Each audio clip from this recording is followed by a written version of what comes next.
Hello everyone, welcome back to the channel. So today I'm going to tell you how to see old status in WhatsApp.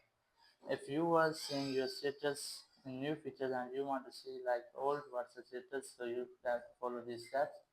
First, open your WhatsApp app and then go to updates. And here you can see I have seen these status and now I want to back my status into old status. So now you have to check if you have followed any channels. As you can see, I have followed this one, so just tap on it and now tap on three dots, and here you have to unfollow this channel.